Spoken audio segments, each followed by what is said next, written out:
ഇബാദത്തുകൾ ഉണ്ട്, അതിന്റെ ആത്മീയ ചൈതന്യം നമുക്ക് കിട്ടുന്നില്ല. എന്താണ് കാരണം?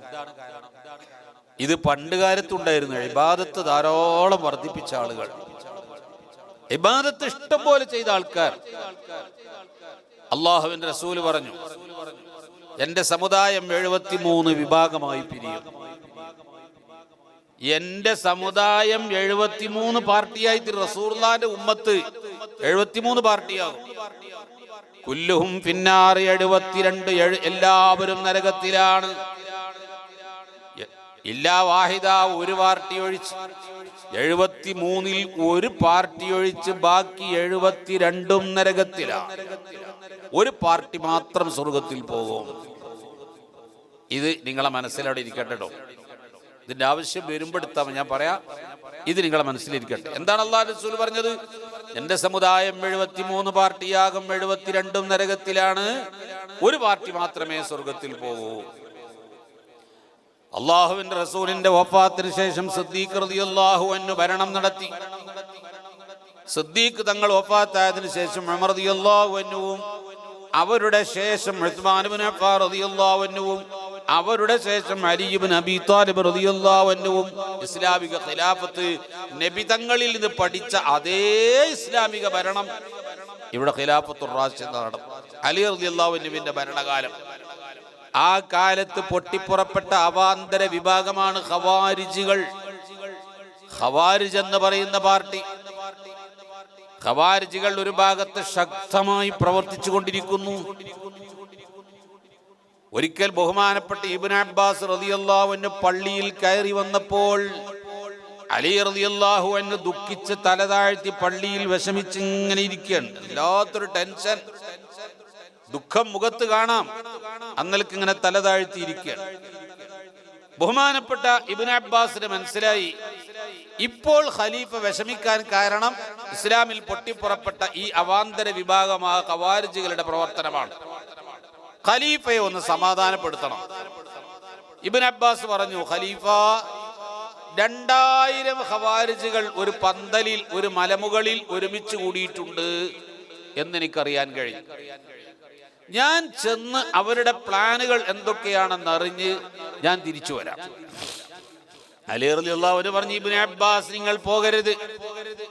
നിങ്ങളെ അങ്ങോട്ട് കിട്ടിക്കഴിഞ്ഞാൽ, നമ്മെ അവർക്ക് കിട്ടിക്കഴിഞ്ഞാൽ, അതുവരെ നയം പ്രസംഗിക്കുന്ന അവർ നമ്മെ ഒറ്റയ്ക്ക് കിട്ടിക്കഴിഞ്ഞാൽ നമ്മെ കൊന്നുകളയും. ഇബ്നു അബ്ബാസ് പോകരുത്.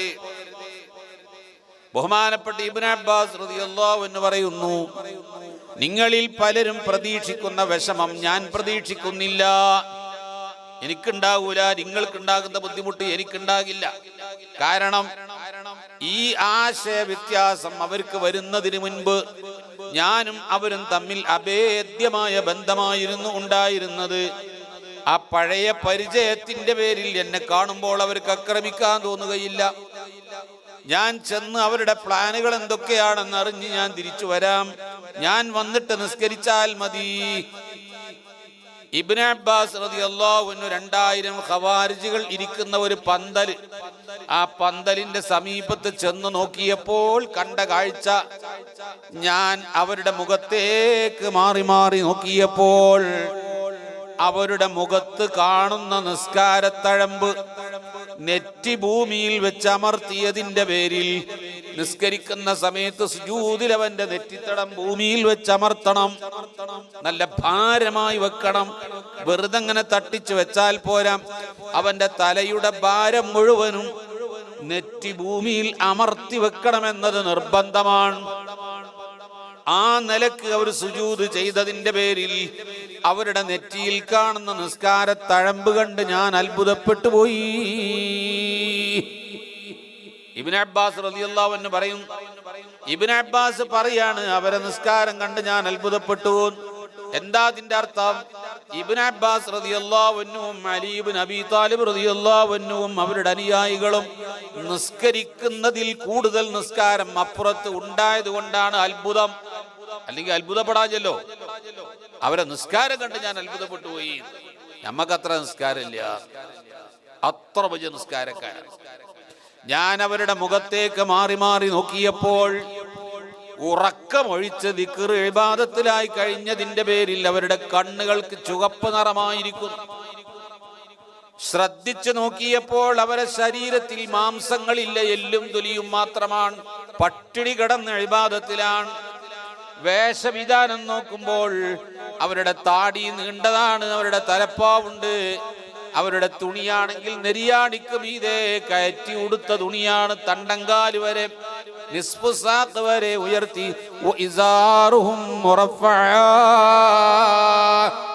അവരുടെ തുണി നിസ്ഫു സാഖ് വരെ കയറ്റി ഉടുത്ത രൂപത്തിലാണ് ഇസ്ലാമിന്റെ ഏറ്റവും നല്ല വസ്ത്രവേഷവിധാനം.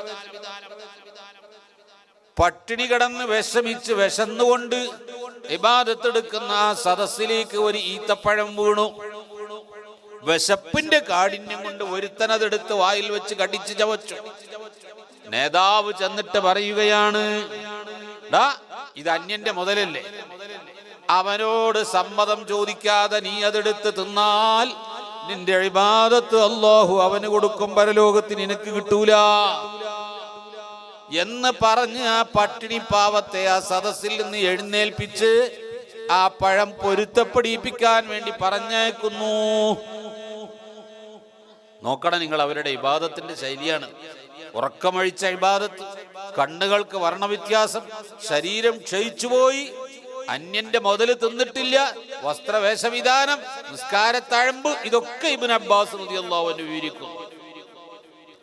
ഈ ഖവാരിജുകളുടെ നേതാവായ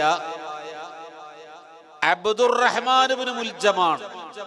പേര് കേട്ടാൽ നിങ്ങൾക്കറിയാം, ഒരു ഹൈന്ദവ സഹോദരന്റെ പേരല്ല, ഒരു ക്രിസ്തീയ സുഹൃത്തിന്റെ പേരല്ല, സാക്ഷാൽ ഇസ്ലാമിന്റെ പേര് അബ്ദുറഹ്മാൻ ഇബ്നു മുൽജമാണ്.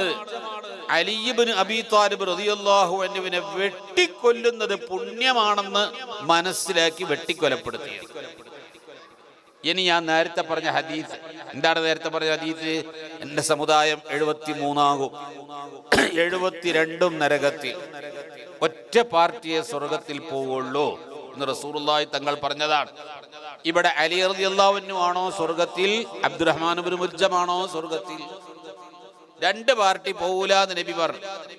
അലി റളിയല്ലാഹു അൻഹുവിനെ കൊല്ലാൻ വേണ്ടി കത്തി ഉണ്ടാക്കി വെച്ചിട്ട് അതിന് തയ്യാറായി ഉറക്കമൊഴിച്ചിരിക്കുന്ന അബ്ദുറഹ്മാൻ ഇബ്നു മുൽജം അലി റളിയല്ലാഹു അൻഹു സ്വർഗത്തിലാണെന്ന കാര്യത്തിൽ ഒരാൾക്ക് മുഅ്മിനീങ്ങൾക്ക് സംശയമില്ല.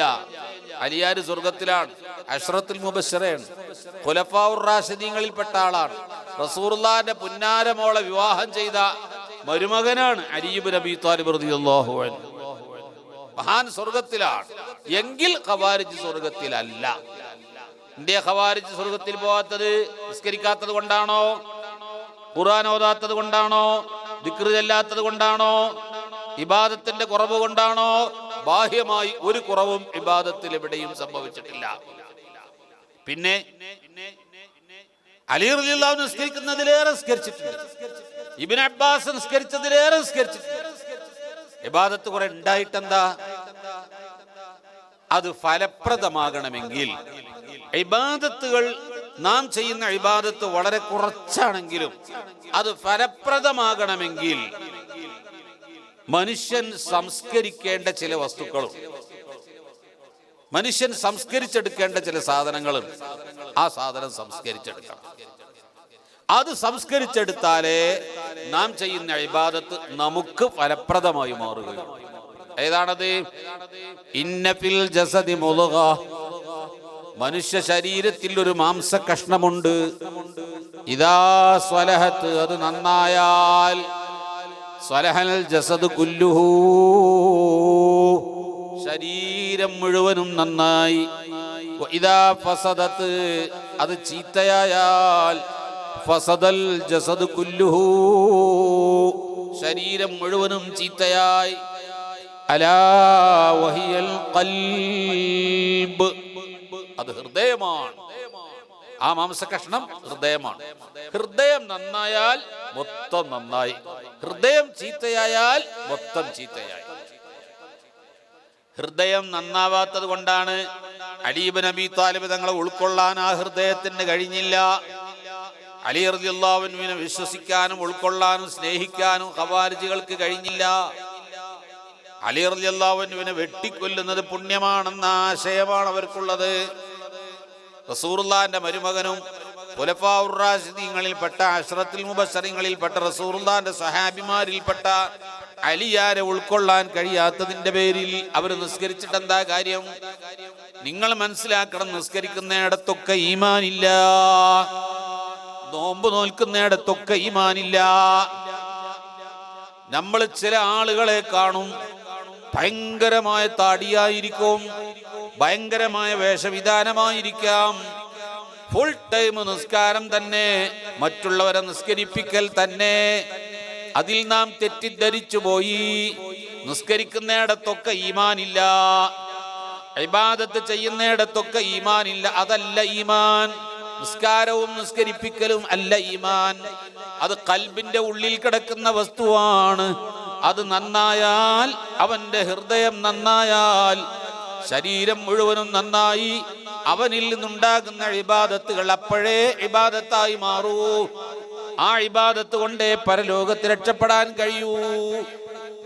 അല്ലാത്ത ഇബാദത്ത് കൊണ്ട് രക്ഷപ്പെടാൻ കഴിയില്ല.